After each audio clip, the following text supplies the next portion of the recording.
Saudari dan saudaraku yang dikasihi Tuhan, marilah kita mendengarkan homili dari Monsinyur Hadi Sumarta Okarem pada hari Minggu biasa ke-30 tanggal 24 Oktober 2021.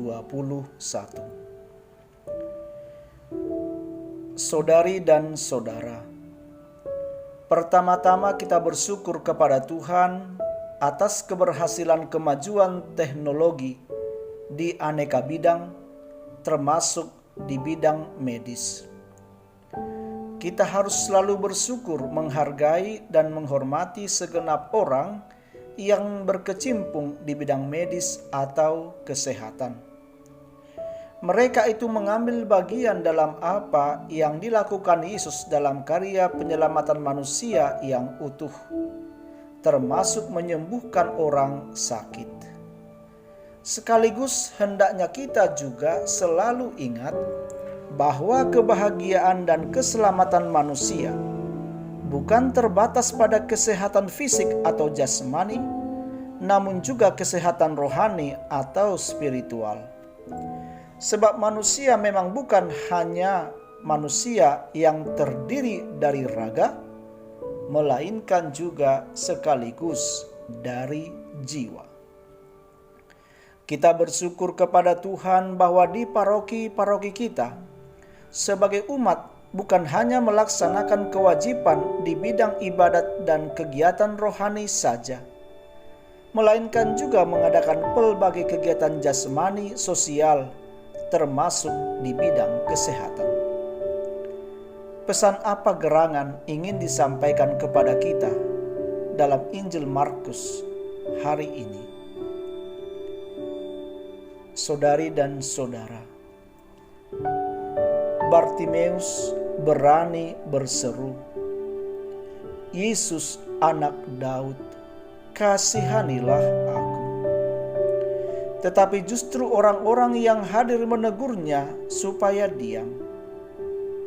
Mengapa mereka itu bereaksi demikian? Apakah Bartimeus dengan seruannya itu melanggar peraturan atau merugikan masyarakat? Apakah dia itu sebagai pengemis dianggap kotor yang harus dijauhi atau disingkirkan? Bukankah Bartimeus sebagai pengemis buta itu adalah juga warga masyarakat seperti orang-orang lainnya? Bukankah ia juga berhak melihat dan menjumpai Yesus? Tetapi ketika Bartimeus mohon disembuhkan oleh Yesus, orang-orang lain yang mengikuti Yesus bukan menolongnya, melainkan justru melarang dan menghalanginya. Meskipun pelaksanaannya berbeda, namun pada dasarnya keadaan, sifat, dan perlakuan banyak orang di dalam masyarakat yang dialami Yesus itu sekarang pun kerap kali bisa kita lihat.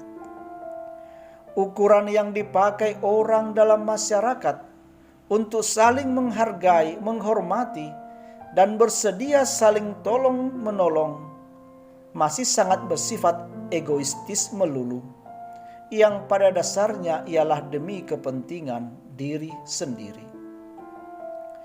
Bukankah sebenarnya orang-orang pengikut Yesus adalah orang-orang yang berbuat baik dan menolong membawa Bartimeus kepada Yesus? Sikap Yesus total sebaliknya. Ia minta supaya Bartimeus dibawa kepadanya, dan ia bertanya kepadanya, "Apa yang kau kehendaki supaya kuperbuat bagimu?" Jawaban Bartimeus, "Rabuni, semoga aku dapat melihat." Yesus langsung mengabulkan permohonannya, tetapi yang juga menyolok ialah bahwa Bartimeus sesudah dapat melihat langsung mau mengikuti Yesus dalam perjalanannya selanjutnya.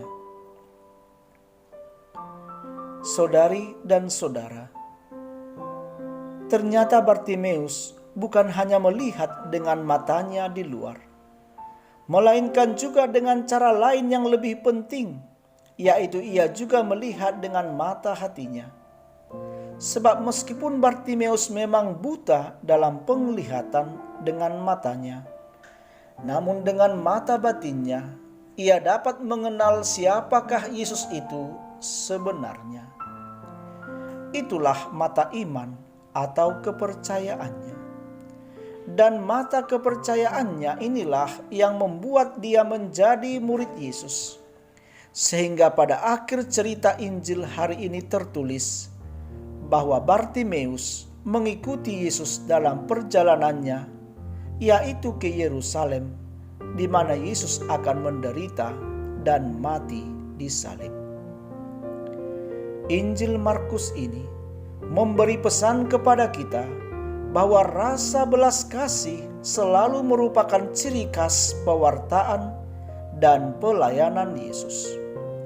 Dan cerita tentang aneka penyembuhan Yesus yang dicatat dalam Injil bukan hanya untuk menunjukkan adanya penyembuhan penyakit fisik atau jasmani, melainkan juga penyakit rohani atau batin. Ada hubungan antara melihat dan percaya. Injil mengingatkan kita bahwa di samping kebutaan jasmani atau fisik, ada juga kebutaan rohani, kebutaan batin, dan jiwa kita. Murid-murid Yesus pun dahulu dan sekarang memiliki dan mengalami aneka penyakit dalam cara berpikir dan bersikap. Salah satu penyakit mereka itu secara simbolis disebut penyakit kebutaan, yakni ketidakmampuan untuk memahami makna penderitaan atau kesukaran hidup yang kita alami. Tanpa disadari, kita sering memiliki pandangan yang sempit atau sebaliknya pandangan yang terlalu bebas tanpa batas.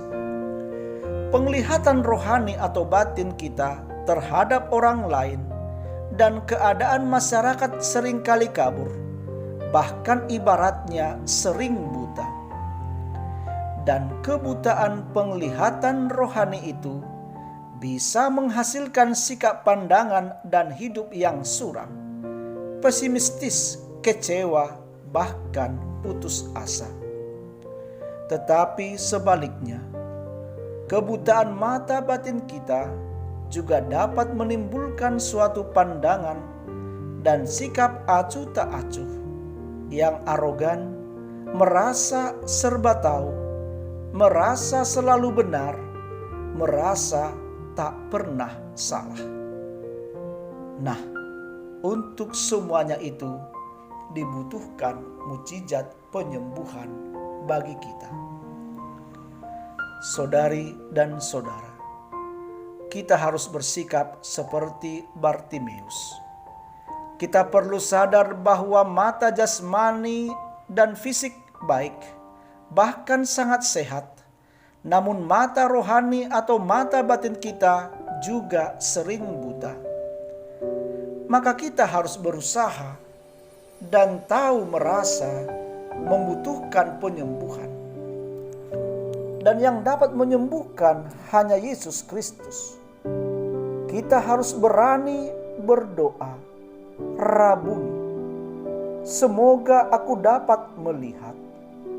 Tetapi apabila mata hati kita disembuhkan, kita harus selalu berani mengikuti Yesus. Amin.